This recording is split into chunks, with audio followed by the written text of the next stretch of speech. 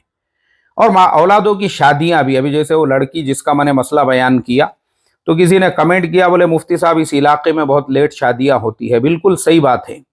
اس علاقے میں پورا زور خالی خانقاہوں میں تسبیح کھینچنے کے اوپر ہے. اس علاقے میں جو ہے بدعتی جو اعتکاف ہوتا ہے، رمضان میں 5-5 ہزار لوگ جمع ہو رہے ہیں، اسی کے اوپر ہے. اس علاقے میں اسی کو دینداری سمجھی جاتی ہے.